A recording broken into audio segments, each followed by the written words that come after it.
যেদিন আসবে আমার ঘরে এলো সজনী, বল দেখি কি খাওয়াবি তারে সজনী।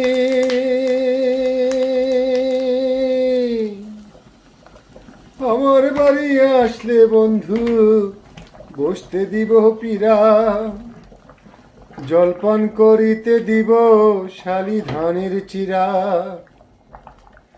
উরকি ধানের মুরকি দেব বিন্নি ধানের খোয়ল সজনী, বল দেখি কি খাওয়াবো তারে আমার বন্ধু যেদিন আসবে আমার ঘরে এলো সজনী, বল দেখি কি খাওয়াবো তারে।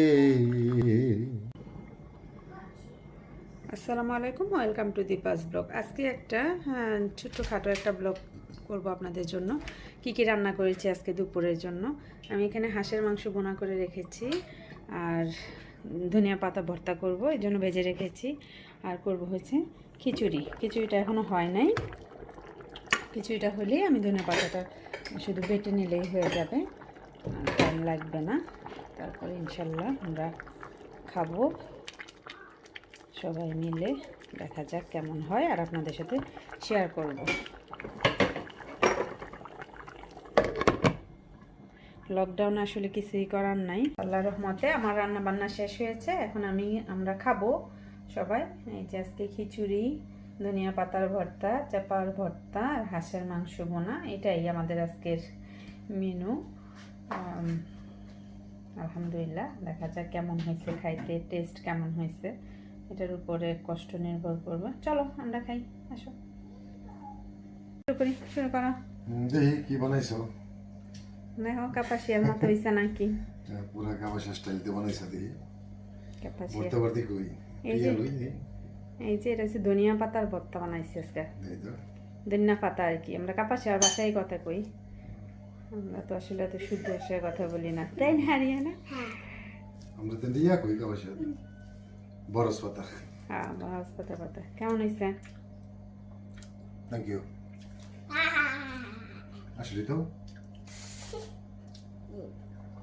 Good, thank you. খাও, খাইতে পারলেই হয়েছে। প্রত্যেকদিন বানাইও না, প্রতিদিন বানাইলে আর মজা লাগবে না, মাঝে মধ্যে বানাইলে ভালো লাগবে। তাহলে চলো আমিও খাই, খাইতে থাকি। হাঁসের মাংস খাও, চলো খাই আমরা। টাটা, আবার দেখা হবে। আপনারাও খাওয়া দাওয়া করেন, আশা করি সবাই সবার পরিবারের সাথে খান। আজকে যেহেতু ফ্রাইডে, এই জন্য একটু ভালো মন্দ রান্না, আমরা তো শুক্রবার হলে সবাই কম আর বেশি ভালো কিছু রান্নার চেষ্টা করি আর কি। তাহলে চলুন সবাই খাওয়া দাওয়া করি। খাবে আসো, টেস্টি। ওকে, আল্লাহ হাফেজ, সবাই ভালো থাকবেন। ওকে।